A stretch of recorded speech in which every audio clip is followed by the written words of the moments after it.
The Race to Alaska is a 650 nautical mile boat race from Port Townsend, Washington to Ketchikan, Alaska with only one rule. The boat can't have an engine. Earlier this week, 44 boats started stage 1 of the Race to Alaska, the proving ground. 34 get to start in Victoria. In previous years, competitors for the full race had to pass through 2 points on the way to Ketchikan. Seymour Narrows, about halfway up Vancouver Island, and Bella Bella, a bit further north. This year the Seymour Narrows waypoint was removed, leaving only Bella Bella, and the option for competitors to sail up the west coast of Vancouver Island instead. This is a fascinating rule change for a number of reasons. First of all, it's only possible to sail through Seymour Narrows at certain times, as the current can run it up to 15 knots. In fact, the entire cruise ship industry on the west coast of North America sets their schedules on slack water at Seymour Narrows. Sailing up the outside removes this tidal gate. Johnstone Strait can also be particularly nasty in the summer, as the current on the surface is almost always ebbing, creating wind over current situations that make the proving ground last Monday look tame.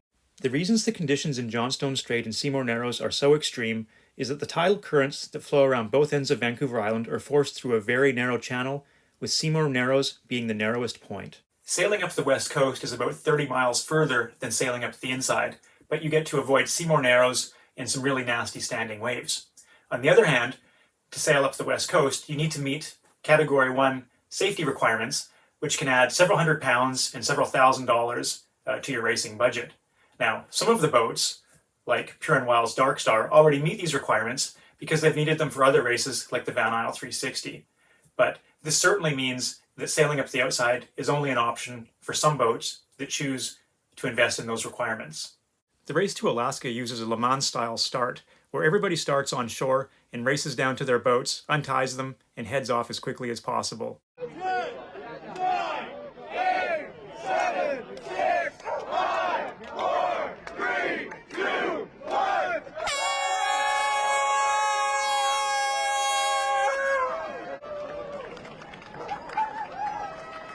It's pretty exciting to see everybody running down to their boats, full of energy and enthusiasm, with 650 nautical miles ahead of them. There's no sailing in Victoria Harbour, so the boats have to paddle out until they can raise their sails. Once the boats got out of the harbour, it was really interesting to see which way they were going to go. Would they go inside or outside? It looked like Pure & Wild on their Riptide 44, the Kootenay Pedal Wheelers on their Flying Tiger 10, and Elsewhere on their Solveral 33 were setting up for the outside route. Everybody else was going inside. The winds were so light for the first 8 hours of the race that a pair of rowing teams, Let's Row Maybe and Don't Tell Mom, led the fleet until they stopped to camp for the night. Amazingly, Pestu, who was sailing single-handed, led the fleet of inside sailboats around Turn Point at dusk, while Malalo took a different route. It was pretty slow going at first, but the wind picked up overnight, enabling the sailboats to stretch their legs. Malalo took the lead up the inside, followed by Pestu. But what's going on with Turbodactyl? They're taking a funny course into Gibsons. It turns out the photo of the capsized Weta in the proving ground included some stark foreshadowing, a large log in the background. Turbodactyl had hit a log and damaged their boat. Not long after, Malalo also retired with log damage. But the logs weren't done yet. Pestu, who had come in second in the proving ground, also hit 5 logs overnight and damaged his boat, so his race was over too. I feel really bad for all these sailors because they put so much time and effort into preparing their boats, and they were wiped out by logs in the first night. Worse yet, Malalo was wiped out by a log in their last Race to Alaska attempt too.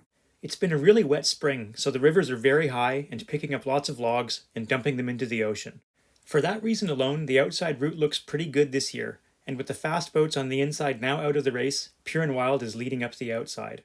And if the logs weren't enough, there was another Capsize on the inside with the Pocket Rockanauts on their Goujon 32 catamaran. This is Pocket Rockets, Doug here, and you might have seen the SOS on the spot tracker. We've capsized off of East Point. Kind of a strange capsize. And this boat is designed to be capsize and recoverable, but we immediately started getting water in through the leeward hole somewhere, and so not able to ride it actually. Not exactly sure what went on. Anyhow, we are all stable. We are all in dry suits, PFDs. We got our AIS and we got Victoria Coast Guard radio on the way. Thankfully, they made it back to the dock, got their boat righted and pumped out, and nobody was hurt.